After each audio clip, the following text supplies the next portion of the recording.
할렐루야. 오늘도 말씀을 깨닫는 지혜와 응답받는 기도 요청이 우리 가운데 넘치게 되기를 간절히 소망합니다. 우리 그리스도인들은 세상을 살면서 간혹 가다가 이런 간혹 품게 되는 이런 혼란이 있습니다. 그것이 무엇이냐면 명백하게 악을 행하는 자들이 너무나도 당당하게 부귀영화를 누리며 떵떵거리며 잘 살더라는 것이죠. 그렇게 사는 모습을 보게 될 때에 도대체 왜 공의의 하나님께서 이렇게 악인의 심판을 더디하시는가? 왜 그들은 심판하지 않으시고 힘들고 어렵게 살지만 우리가 선한 그리스도인으로 살아가는 우리들에게 하나님이 복을 주시지 않는 것인가? 라는 생각이 들 때가 있습니다. 그들에 의해 선한 사람들이 약자라는 이유로 핍박을 받을 때면 우리는 이렇게 또 기도하기도 하죠. 도대체 하나님 어느 때까지 기다려야 합니까? 하나님은 정녕 우리의 이 억울함을 풀어주실 생각이 없으신가요? 하나님 살아계신 거 맞나요? 외치지 않을 수가 없습니다. 오늘 선지자 나홈 시대에 유다 백성들이 그러했습니다. 먼저 나홈에 대해서 살펴보려고 하는데요, 나홈의 주제는 악의 상징인 아수르 나라의 심판과 그 나라의 멸망을 선포하는 것입니다. 나홈은 선지자의 이름으로 위로라는 뜻을 가지고 있으며 책의 내용과도 연관이 있습니다. 유다를 계속 괴롭혀왔고 북이스라엘을 정복한 무서운 적국 이 아수르가 곧 멸망할 것이라는 큰 위로의 메시지를 기록하고 있는 책이 오늘 우리가 읽은 이 나훔서입니다.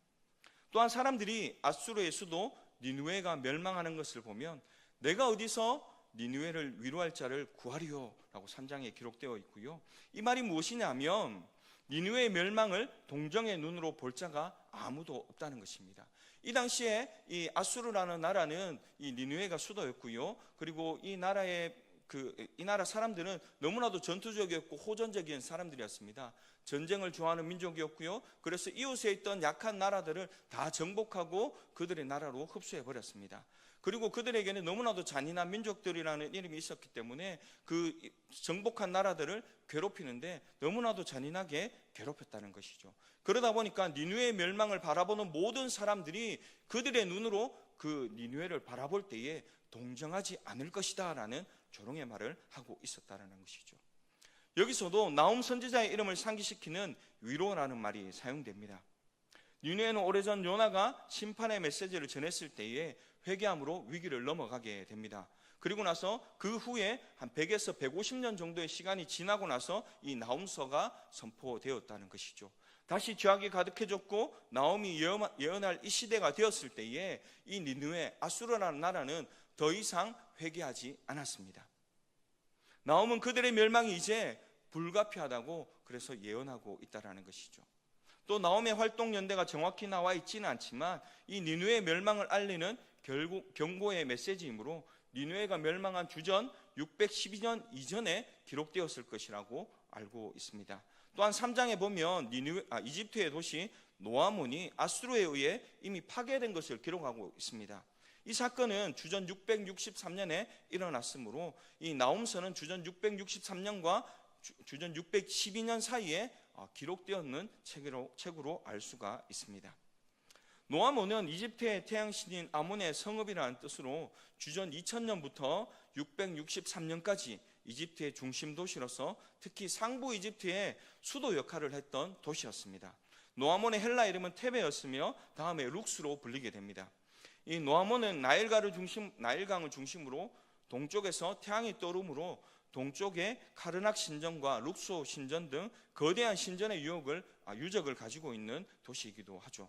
반면 이 동쪽의 반대편이었던 서쪽에는 주로 왕과 여왕들의 무덤이 있었고요, 유명했던 합세수트 장제전도 있고 세계 최고의 유적 도시로 꼽히면서 현재 이집트의 주요 관광 명소로 꼽히는 곳이기도 합니다. 이렇게 오래된 역사와 전통과 위용을 자랑했던 노아몬도 아수르에 의해 결국 무너지고 맙니다. 오늘 이 나홈서의 저자는 이 사건을 통해서 노아몬의 운명이 바로 아수르 자신의 운명이 될 것임을 예언하고 있다는 것이죠. 영원한 나라는 없습니다. 영원히 번성하고 영원히 강대국으로 남아있는 나라가 없다라는 것이죠. 그리고 하나님의 역사의 관점에서 바라볼 때에 아무리 강대국이라도 그 나라가 잔인하였고 또 이웃의 나라를 너무나도 괴롭혔던 나라들은 결코 한 나라도 이 땅 가운데 존재하는 나라가 없다라는 것입니다. 소선지자 중에서 또 다른 이방 국가들에 대한 심판을 주제로 다루고 있는 책이 있는데요. 그 책이 우리 이미 나누었던 하박국서와 또 오바댜서, 그리고 오늘 나훔서입니다. 이들은 전형적으로 하나님의 백성들을 괴롭혔던 나라들에 대해서 예언하고 있는데요. 하박국은 바벨론에 대해서 이야기를 하고요, 오바댜서는 에돔에 대한 이야기를 합니다. 그리고 오늘 나훔서는 아수르에 대해서 그 이야기를 하고 있는데요. 특히 대부분의 선지서는 회개를 촉구하는 반면에 오늘 우리가 읽은 이 나훔서에는 회개에 대한 내용은 전혀 없습니다. 그런 것은 전혀 없고 심판을 선포하는 메시지만 이야기하고 있다라는 특징을 가지고 있습니다. 또한 니느웨 성의 멸망에 대해 시각과 청각적으로 실감나고 생동감 넘치는 묘사를 한다는 것도 이 책의 특징이라고 할 수가 있는데요. 우리 3장에 보면 이런 표현들이 있습니다. 휙휙 나는 채찍 소리, 윙윙 하는 병거 바퀴 소리, 뛰는 말, 달리는 병거, 충돌하는 기병, 번쩍이는 칼, 번개 같은 창, 죽임당한 자의 때, 죽음의 큰 무더기, 무수한 시체여 사람이 그 시체에 걸려 넘어지니라고 하는 생동감 넘치며 시각적으로도 청각적으로도 묘사하고 있는 장면들을 보게 됩니다. 이런 표현은 한때 여러 세기 동안 고대 근동을 휩쓸며 많은 성읍들을 피로 물들이고 시체로 더미를 쌓아놓고 자랑했던 이 아수르가 자신들이 한 것과 똑같이 고스란히 당하는 처참한 광경을 묘사한 장면이라고 할 수도 있습니다. 이들이 얼마나 잔인했느냐 하면요, 그들은 포로된 자들을 잡아서요 그들의 피부를 벗깁니다. 그리고 그 피부를 어떻게 하냐면 성병에 갖다 붙이는 거예요. 그리고 사람들의 머리를 잘라서 모아서 그것으로 기둥을 만들어 세우기도 합니다. 그리고 얼굴과 신체의 일부를 잘라내고요, 그들의 내장과 식도를 꺼내서 길바닥에 다 덮어놓는 아주 야만적이고 잔인한 행동을 하는 민족이었습니다. 그렇게 통치하는 것으로 알려져 있던 민족이 바로 이 아수라라는 나라의 민족들이었습니다. 그러나 심판 때에는 니느웨에서 시체에 걸려 넘어지지 않고는 거리를 다닐 수 없을 만큼 그 나라가 전멸할 것이라고 이 나훔서에서 예언을 한다는 것이죠. 나훔서에서 아수르의 수도인 니느웨는 종말론적인 악을 상징합니다. 그리고 여호와를 대적하는 모든 악은 궁극적으로 심판을 받는다는 주제의 내용을 가지고 있습니다. 이 아수르라는 나라는 현재는 폐허로 남아 있습니다. 그 당시에 물에 덮인 것처럼 다 덮여버렸고요. 마지막 왕이었던 그 때에 이 바벨론으로부터 우리 침략을 당했을 때에 그 왕이 마지막에 그냥 성에 불을 질러버리고 자결해버리고 맙니다. 그래서 모래가 그 성을 다 덮어버리는 바람에 그 땅의 존재가 그냥 전설로만 전해져 오는 한 나라로 여겨졌습니다. 그런데 1842년 고고학자들에 의해서 이 아수르라는 나라가 발굴되기 시작합니다. 그렇게 하면서 니느웨는 약 30만 명의 인구를 수용할 수 있을 정도의 거대한 도시였다는 것을 우리가 알 수 있게 되었죠. 그리고 이 거대한 도시는 너비가 42m 그리고 깊이가 18m의 호수가 이 성벽 주위를 둘러싸고 있었다고 합니다. 그런데 이렇게 튼튼했던 니느웨가 주전 612년에 메대와 바벨론 연합국에서 점령당하고 만다는 것이죠. 이것을 통해 이스라엘의 하나님은 한 국가에 국한된 신이 아닌 열방의 운명을 결정짓는 주권자이심을 보여주고 있다는 것이죠. 악에 대해 보복하고 심판하는 여호와의 속성을 우리에게 분명하게 알려주고 있습니다. 그런데 이 사실을 잘 모르는 이들은 하나님께서 왜 저 악한 나라를, 저 악한 사람을 빨리 심판하지 않으실까? 왜 하나님은 더디하고 계실까? 이 하나님의 인내에 대해서 무능하다라고 오해하기도 합니다. 그러나 하나님의 인내는 우리가 무능으로 오해할 수 있는 것이 아닙니다. 악한 자에 대한 심판은 곧 의로운 자에게 베푸는 구원을 의미하기 때문이죠. 나훔은 화평을 전하는 자의 발이라는 메시지를 전하며 하나님의 백성으로 살아가기 때문에 겪어야 하는 어려움을 이겨낼 수 있는 힘과 능력을 주며 하나님께서는 자기 백성들을 위해 명예회복을 시켜주신다는 큰 위로의 말씀을 전해주고 있습니다. 또한 이미 여호와를 의지하는 자들은 어떤 심판이 와도 두려워하거나 염려할 필요가 없음을 또한 가르쳐주고 있습니다. 오늘 말씀을 함께 묵상하시면서 하나님의 심판과 구원의 약속을 통해 하나님의 성품을 더욱 깊이 이해하고 하나님의 뜻을 정확히 깨달아 아는 이 시간 되기를 소망합니다. 먼저 오늘 본문의 말씀을 통해서 아수르 제국을 향한 진노의 심판을 내리시는 하나님이 어떤 하나님이신지, 우리가 알고 있는 하나님과 또 어떻게 다른지 우리가 함께 알아보기를 원하는데요. 우리 하나님은요, 질투하시고 보복하시는 하나님이시며 노하기를 더디하시는 권능의 하나님이십니다. 우리 본문 2절과 3절의 말씀을 우리 성경책을 보시면서 같이 한번 읽어보도록 하겠습니다. 2절과 3절 말씀을 함께 읽겠습니다. 여호와는 질투하시며 보복하시는 하나님이시니라.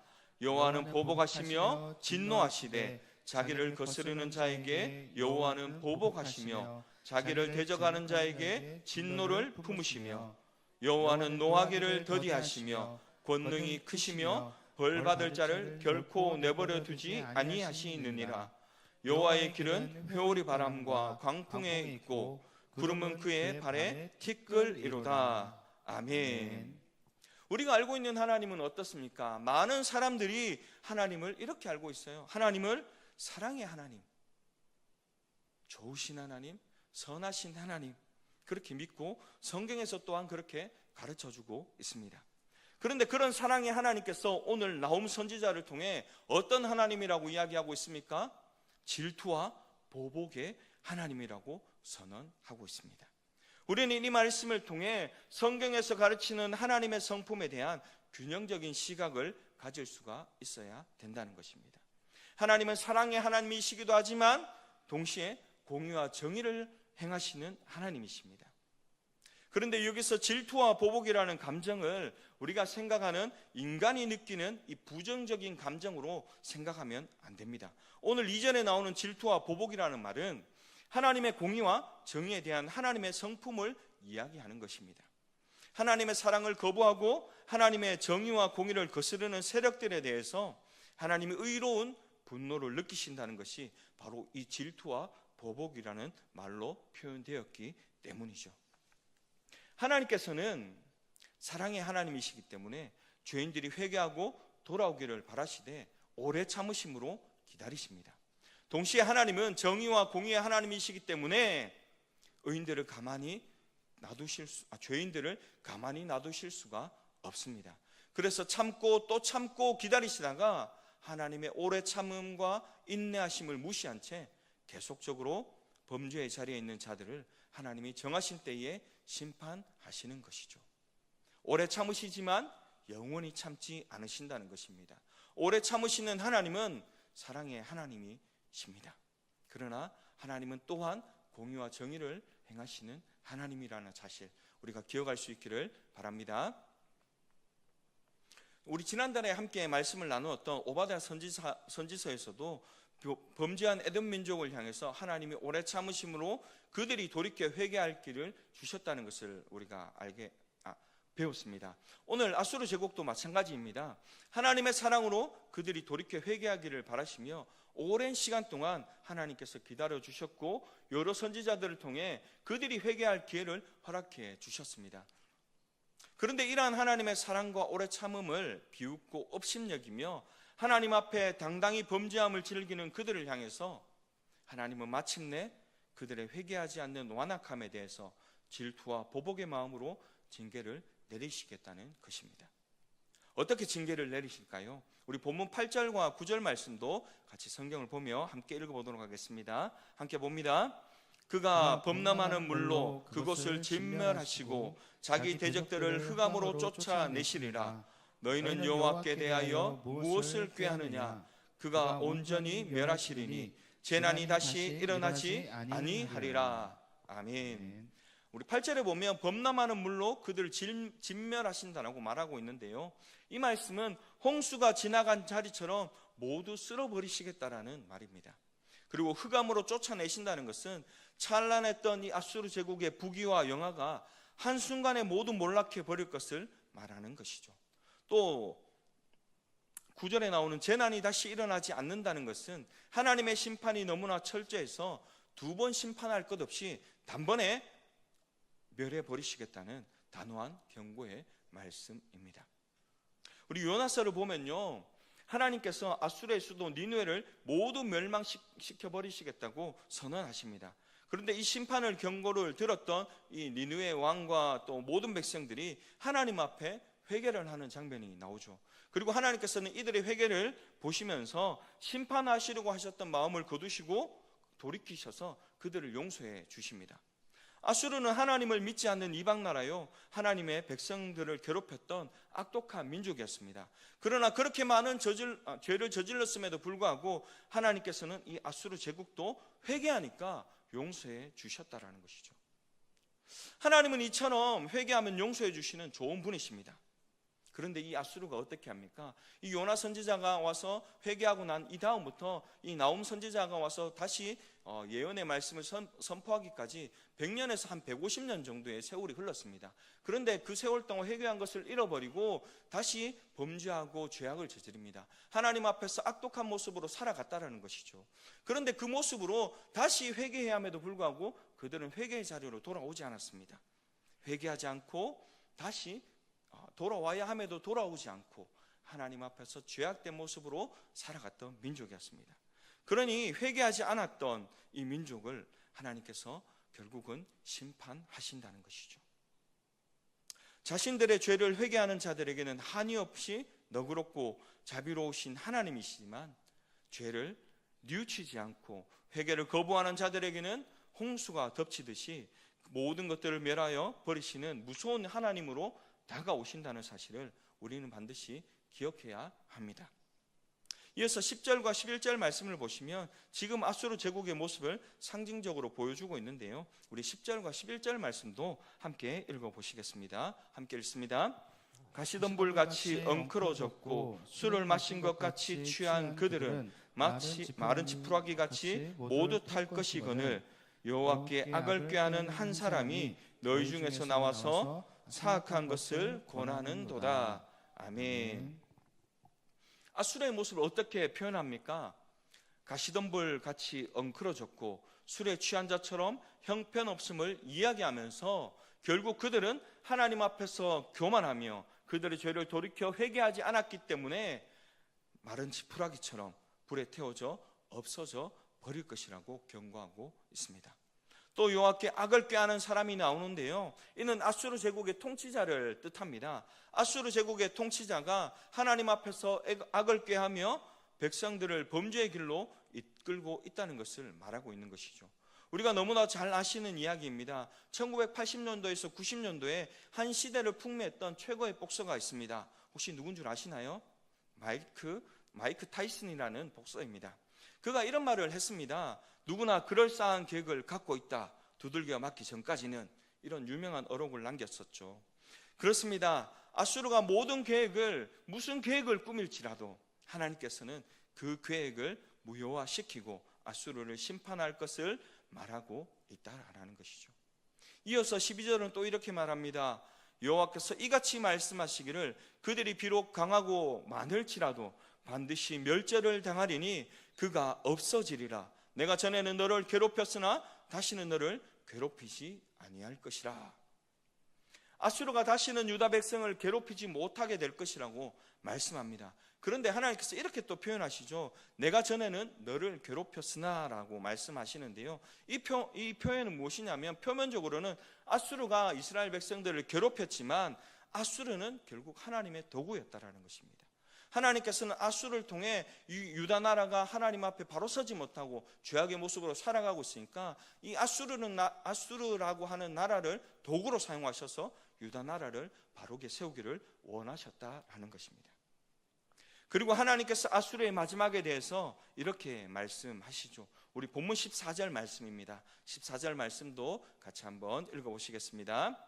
나 여호와가 내게 대하여 명령하였나니 내 이름이 다시는 전파되지 않을 것이라. 내가 내 신들의 집에서 새긴 우상과 부은 우상을 멸절하며 내 무덤을 준비하리니 이는 내가 쓸모없게 되었음이라. 아멘. 하나님께서 아수르에게 더 이상 이름이 전파되지 않을 것이라고 합니다. 이것은 자손이 끊어진다는 것을 의미하는 것이죠.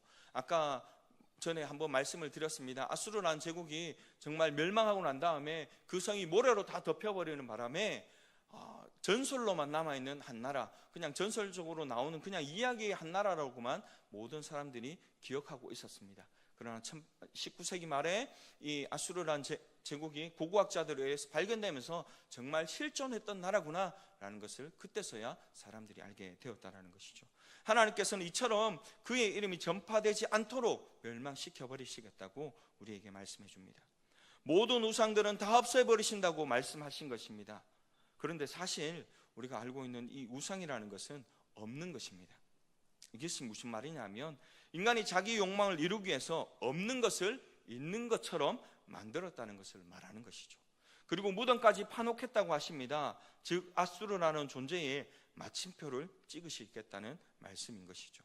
그렇게 하는 이유가 더 이상 쓸모가 없어졌기 때문입니다. 이것의 문자적인 의미는 내가 가볍기 때문이다라는 의미를 가지고 있는데요. 다니엘에 보면 바벨론의 왕 벨사살이 예루살렘 성전에서 예루살렘 성전에서 가지고 온 그릇으로 술을 마시고 잔치를 엽니다. 그렇게 마시고 잔치를 열고 있을 때에 한 손가락이 나타나죠. 그리고는 벽에다 글을 씁니다. 무엇이라고 씁니까? 메네메네 데겔 우바르신이라고 씁니다. 여기서 데겔이라는 말이 어떤 의미를 가지고 있느냐 하면요, 저울에 달아보니까 그가 부족하다, 가볍다라는 뜻을 가지고 있습니다. 당시 아수르 제국은 세상 그 어떤 나라보다 강하였습니다. 사람들은 세상에서 이 아수르, 니느웨보다 더 무거운 도시가 없을 것이라고 생각했다는 것이죠. 그런데 하나님께서 그 아수르라는 나라를 달아보니까 어떻다는 것입니까? 가볍더라는 것이죠. 하나님이 보시기에는 지푸라기처럼 가벼워 보였습니다. 이처럼 하나님께서 보시는 것은 우리 사람들이 보는 것과 전혀 다르다는 것입니다. 이렇게 아수르의 심판을 선언하신 하나님께서는 유다에게 또한 약속의 말씀을 선포하십니다. 우리 본문 15절 말씀인데요, 같이 한번 읽어보실까요? 함께 보시겠습니다.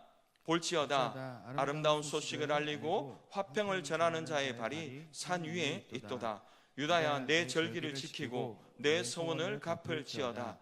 악인이 진멸되었으니 그가 다시는 내 가운데로 통행하지 아니하리로다 하시니라. 아멘. 여기서 아름다운 소식이란 복음을 말합니다. 아수르 제국이 하나님의 심판을 당해 멸망당하고 하나님의 백성인 이스라엘이 다시 회복된다는 기쁜 소식인 것이죠. 아수르와 여러 악인들에 의해서 핍박받았던 하나님의 백성들이 이제 다시 회복되어서 하나님을 자유롭게 섬기고 그 하나님께 서원과 절기를 지킬 수 있는 존재들로 다시 만들어 주시겠다고 하는 하나님의 선언과 약속이 바로 이 아름다운 소식이요 기쁜 소식, 복음인 것입니다. 다시 말해 복음이란 하나님께서 아무런 조건 없이 죄인된 존재들을 의롭다 인정해 주시고 하나님의 백성으로 삼아 주신다는 것입니다. 여러분, 이스라엘 백성들을 한번 보시기 바랍니다. 그들은 분명한 죄인이었습니다. 아수르나 이스라엘 민족이나 모두 다 하나님 앞에 범죄했습니다. 우리도 마찬가지죠. 이 땅에 살아가고 있는 세상의 사람들을 보며 우리가 죄인이라고 말합니다. 그런데 하나님의 백성이요 그리스도인이라고 하는 우리의 모습도 한번 돌아보시기 바랍니다. 우리도 죄 안 짓고 사는 사람 아무도 없지 않습니까? 모두 다 죄인인 것이죠. 그런데 하나님께서는 이스라엘 민족에 대해서만큼은 영원한 멸망을 선언하지 않으시고 다시 한번 새로운 기회를 주십니다. 그리고 회복을 약속해 주시죠. 비록 그들이 죄악의 자리에 있을지라도 그들의 죄로 인해 그들을 영원히 멸망시키지 않으시고 그들이 하나님의 택한 백성이라는 신분 때문에 그들을 포기하지 않으십니다. 그리고 그들을 끝까지 회개케 만들어주시는 하나님의 은혜와 사랑의 역사, 이것이 바로 가장 중요한 복음의 의미입니다. 우리도 이 사실을 기억할 수 있기를 바랍니다. 하나님께서 우리의 죄악된 모습이 있다면 그것으로 인하여 우리가 진멸받기를 원하시는 것이 아니라 하나님 앞에 나와 그의 구원하시는 십자가의 보혈 앞에 엎드리게 하시고 우리의 죄를 회개하고 하나님 앞에 엎드리기를 바라신다는 것입니다. 이것이 가장 중요한 복음의 의미이죠. 이제 말씀을 맺고자 합니다. 우리 하나님께서는 유다를 그토록 괴롭히던 아수르가 물러가고 평화를 누리게 될 때에 절기를 지키고 서원을 갚으라고 말씀합니다. 이것이 무슨 말입니까? 하나님과의 관계를 다시 회복하라는 것입니다. 북이스라엘이 아수르에게 멸망하고 유다도 아수르의 고통을 당했던 이유가 하나님을 바르게 섬기지 않고 우상 숭배했으며 하나님의 말씀을 듣기보다 세상적인 가치관에 그들의 생각을 두었고 그 세상적인 가치관을 따라 살아갔기 때문이었습니다. 그러나 이제는 바르게 그리고 제대로 하나님을 온전히 섬기라고 말씀하고 있는 것이죠. 우리 마지막으로 본문 7절의 말씀도 같이 한번 읽어보기를 원하는데요, 7절의 말씀을 한 목소리로 읽도록 하겠습니다. 함께 봅니다. 여호와는 선하시며 환난 날에 산성이시라. 그는 자기에게 피하는 자들을 아시느니라. 아멘. 나의 힘과 능력과 지혜를 의지하는 자들은 결국 아수르처럼 무너지게 될 것입니다. 우리는 우리 자신이나 세상이 아니라 오직 하나님의 은혜를 의지하고 예수 그리스도의 대속의 공로를 의지해야 합니다. 하나님의 은혜와 예수님의 대속의 공로가 죄로 인해 우리에게 내려질 하나님의 준엄한 심판을 피할 유일한 산성이라는 사실을 우리가 오늘 이 밤에 기억할 수 있기를 간절히 소망합니다. 하나님만이 환난과 심판날에 가장 안전한 피난처라는 사실, 이것이 복음이요, 이것이 하나님의 정하신 구원의 길입니다. 아수르처럼 하나님의 말씀을 거절하는 자리에 서지 마시고 겸손히 하나님의 말씀과 하나님이 정해놓으신 방법을 신뢰함으로 환난날에 우리의 피난처가 되시는 주님 안에서 참된 평안과 안식을 누리며 살아가시는 저와 오늘 이 자리에 함께한 우리 경상교회 모든 성도님들의 삶이 되어지기를 간절히 소망합니다.